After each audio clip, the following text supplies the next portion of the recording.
ogwa Museenene Novemba, mwezi gwa njawulo nnyo eri bannansi n'ebyobuwangwa by'eggwanga erya Zimbabwe. Toseguka nkuttotolere. Zimbabwe oba giyite Zimu nga bannansi b'eggwanga lino bwe batera okusalako erinnya ly'eggwanga lyabwe lino. Zimbabwe nsi etalina mwalo era nga esangibwa mu bitundu eby'amaserengeta agassemazenga w'omuddugavu.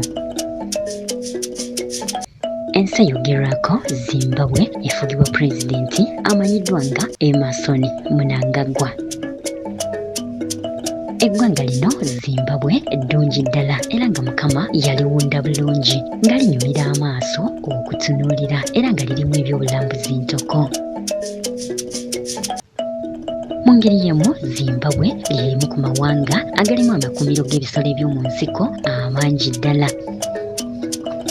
Wabula yadde nga biri bityo eggwanga lino erya Zimbabwe gengamu ku mawanga mu nsi yonna agasinga obwavu era nga mu byenfuna babuwe Zimbabwe ekwata kifo kya 117 mu kaseera kano okusinziira ku kunoonyereza. Wabula ebyo nga tubitadde ku bbali, olunaku olwaleero tugenda kutunuulira eggwanga lino Zimbabwe n'engeri gye litwalamu omwezi guno ogwa Novemba oba guyite Museenene. Newankubadde ng'omwezi guno ogwa Novemba mu ggwanga lyattu Uganda bangi ku ffe tuba tugwesunze olw'okuba nti gwe gumu ku myezi egisinga okugwamu enseenene, ng'era buli muntu mu Uganda aba teyafuna nseenene mu myezi giri egyayita waakiri aba azirinze mu mwezi guno ogw'11 Novemba era nga y'ensonga lwaki bajjajjaffe baagutuuma Museenene kubanga gwe mwezi ogusinga okubuukamu enseenene. Wabula baabuwe mu ggwanga lyattu lino erya Zimbabwe si bwe guli. Eggwanga erya Zimbabwe litwala omwezi guno ogwa Museenene Novemba ng'omwezi omutukuvu era nga eggwanga lino okusinziira ku buwangwa bwalyo lyawalyo omwezi guno ogwa Museenene ng'omwezi omutukuvu eri bajjajja oba abantu abo ababeera baafa era nga bagamba omwezi guno ogwa Museenene gwe mwezi bajjajja bano mwe baba bawummulidde.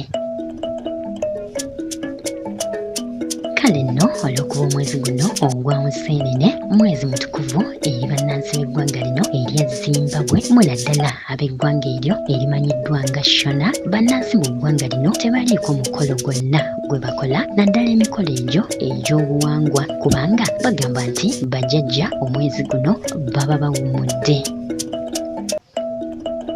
Bannansi mu ggwanga lino erya Zimbabwe okumanya bassaamu ekitiibwa omwezi guno ogwa Museenene kubanga tebakola mikolo gya buwangwa gyonna okugeza embaga n'emikolo emirala gyonna egy'obuwangwa era nga bagamba nti okukola embaga mu mwezi guno ogwa Museenene kyo kizirira ddala singa olemerako n'okola embaga mu mwezi guno ogwa Museenene. Embaga eyo bagamba ebeera ya bisiraani era n'obufumbo bwo tebulama oba bulaba ebisuumuuzi ebitagambika kubanga gw'ow'engeri eno eyakola embaga mu mwezi guno gwe balekerawo bajjajjaabwe okuwummuliramu oba olabikanga bajjajjaabwe wabayisaamu olugaayo. Kale n'olw'ensonga eyo obufumbo bwo tebulama oba buba bwa bisiraani era mu mwezi guno teba mbaga yadde okuwasa era nga kino kiba kizirira ddala. Buli mukolo gwonna ogw'ebyobuwangwa nakugambye mu mwezi guno ogwa Museenene mu ggwanga lino erya Zimbabwe guyimirira era nga bo baawaayo omwezi guno ogwa Novemba okubeera omwezi omutukuvu bajjajja mwe balina okuwummulira. Tebakola mukolo gwonna gwa byabuwangwa okuleka bajjajjaabwe okuwummula baleme okubatataaganya. Wabula omwezi gwa Novemba we guggwako bakola nnyo embaga naddala mu mwezi ogwa Desemba gwe tunaatera okuyingiramu kubanga awo bajjajjaabwe baba bakomyewo mu luwummula okudda ku mirimu gyabwe okukakkalabya. Omwezi ogwongerwako ogwa Museenene mu ggwanga lya Zimbabwe mu lulimi olunnansi guyitibwa mbuzi era ng'erinnya lino litegeeza embuzi lyagunjibwawo kubanga mu mwezi guno mbuzi nga bannansi ba Zimbabwe bwe baguyita gwe mwezi embuzi mwezisinga okuwakira. Kale nno omwezi guno bagutuuma mbuzi nga bagujja ku kigambo ekyo ekitegeeza embuzi kubanga embuzi mu ggwanga lino mwezisinga okuwakira.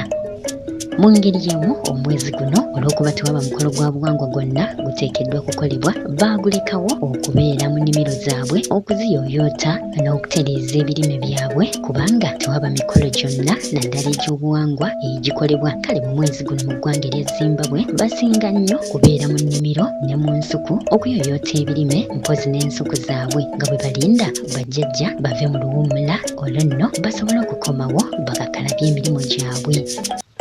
Eggwanga eryogerwako erya Zimbabwe lirimu amawanga mayitirivu era nga kumpi lirimu amawanga agasukka mu 7 wabula nga amawanga agasinga obunene kwe kuli eggwanga erimanyiddwa nga Shona mpozi n'eryo erya Ndebere era ng'omwezi guno gusinga nnyo okubeera ogw'enkizo mu ggwanga lino erimanyiddwa nga erya Shona. Kale no bwekityo bwe kiri mu ggwanga lino erya Zimbabwe ku mwezi guno ogwa Novemba Museenene oba mbuzi nga bwe guyitibwa mu lulimi olunnansi olw'eggwanga lino erya Zimbabwe nga kasita kakutanda ne weetantala okukola omukolo gwonna ogw'ebyobuwangwa kibeera kizira kubanga obeera oyisizzaamu bajjajjaabwe olugaayo. Omwezi guno bo mwe babeera bawummulidde oba baba mu luwummula nga tebali ku mirimu. Kale emikolo gy'ebyobuwangwa gyonna giba girina okuwummula bajjajja basobole okuwummula obulungi nga tebali ku mirimu era omwezi guno baagulekerawo bajjajjaabwe oba abantu abo abaafa basobole okubeera nga bawummudde nga tebali ku mirimu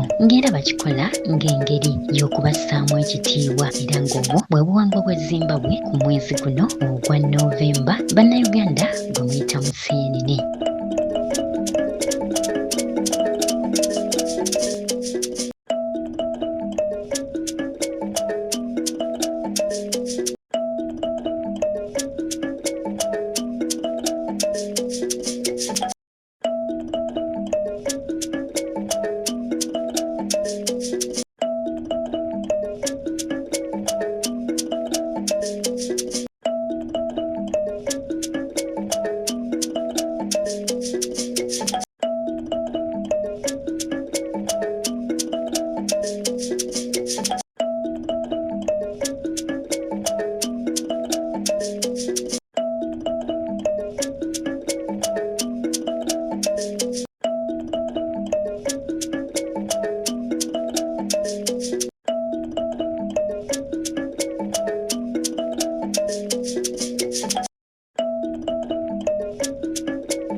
.8 CBS FM.